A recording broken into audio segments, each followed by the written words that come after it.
Below is a single-scene story, fully expanded in well over 1,500 words, written in a cinematic, emotional style.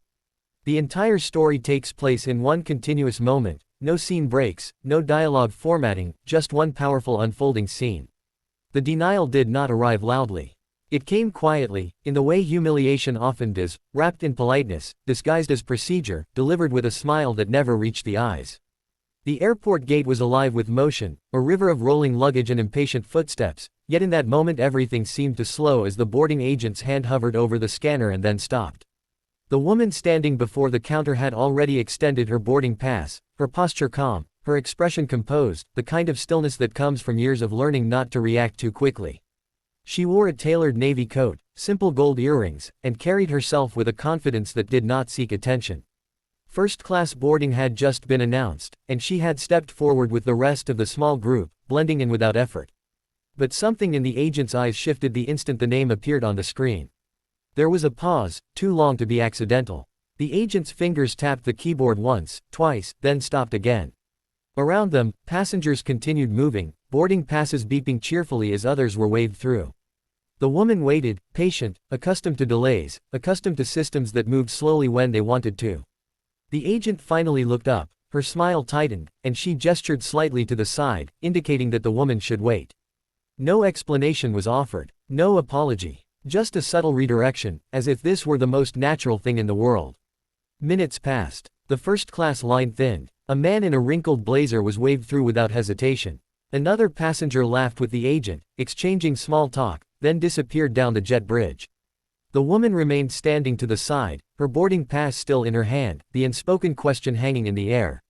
She glanced at the screen behind the counter, which still read first-class boarding in bold letters. She checked her pass again, not because she doubted it, but because she had learned that sometimes people needed proof repeated twice before they believed it. Finally, she stepped forward again, gently placing the boarding pass on the counter. The agent's eyes flicked down and back up, and this time the smile vanished completely. The agent said something brief, something rehearsed, something about a seat reassignment, and a system issue, her tone clipped and final. The woman listened without interrupting, her face unreadable. Around them, a few nearby passengers slowed, sensing tension the way animals sense a change in weather. A man behind her frowned. A woman clutched her purse a little tighter. The agent slid the boarding pass back across the counter, not meeting the woman's eyes. The implication was clear: step aside, you do not belong here. The woman did not raise her voice. She did not argue. She simply stood there, absorbing the weight of the moment, the familiar sting of being quietly told no, of being reminded that credentials and tickets and achievements sometimes mattered less than perception. She could feel the heat rising in her chest, not anger exactly, but something heavier, the exhaustion of having seen this before. She stepped aside once more, this time fully out of the boarding lane, and watched as the final first-class passengers were waved through. The gate area grew quieter as the general boarding groups were announced. People glanced at her, some with curiosity, some with discomfort, some with indifference.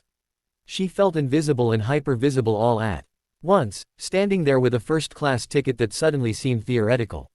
What no one around her knew, what the agent certainly did not know, was that this woman had spent her life mastering moments like this. She had learned early that power did not always announce itself, that the most influential people in a room were often the quietest. She had built a career not on loud declarations but on precision, on preparation, on knowing exactly when to act. The airport noise washed over her as she reached into her coat pocket and withdrew her phone, her movements unhurried. She did not rush. Rushing would suggest desperation, and she was not desperate. She scrolled calmly, thumb moving with practiced ease, and selected a contact saved simply under a first name. The phone rang once, then twice, then connected. She did not step away. She did not lower her voice. She spoke softly, efficiently, relaying facts without embellishment: the flight number, the gate, the boarding issue. Her expression remained composed, but her eyes were sharp now, focused. Whatever was being said on the other end caused her to nod once, slowly, as if confirming something she already knew. As she ended the call, the agent glanced up briefly, irritation flickering across her face at the sight of the woman still standing there. The general boarding announcement echoed overhead. A line began to form again, longer this time, messier. The woman remained exactly where she was, just to the side of the counter, neither obstructing nor retreating.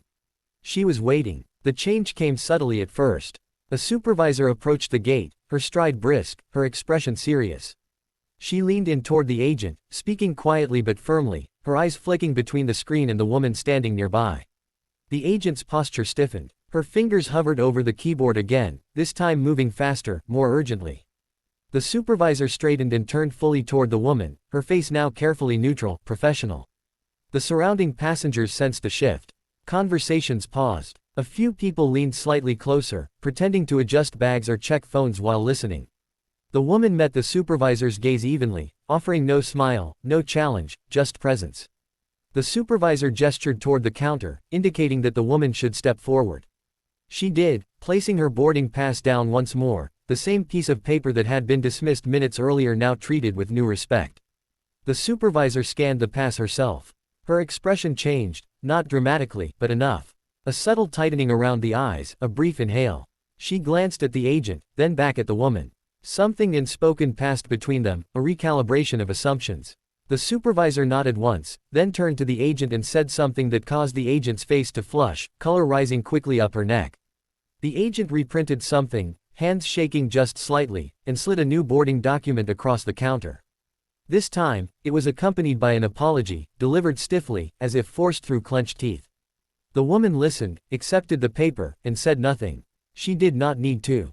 The balance of power in the space had shifted so completely that words were unnecessary. But the moment was not finished. The supervisor did not leave.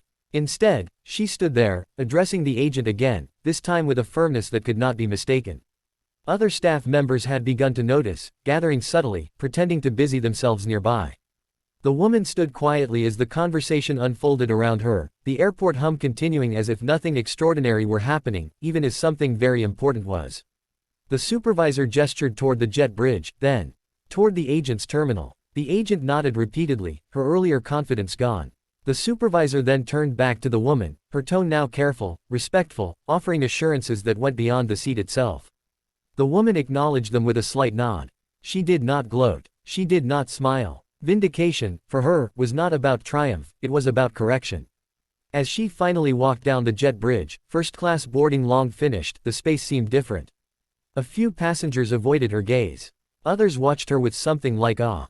One woman offered a small, approving smile. The woman walked steadily, her heels clicking softly against the floor, each step measured. She took her seat without ceremony, placing her bag carefully in the overhead bin, smoothing her coat as she sat. Only then, as the aircraft door closed and the hum of the engines deepened, did she allow herself a quiet breath. Not relief, she had never doubted the outcome, but acknowledgement. Moments like these were never just about a seat. They were about being seen, about systems being forced to confront their own blind spots, about reminding the world that assumptions could be expensive. The plane taxied forward, and outside the window the airport lights blurred into lines of gold.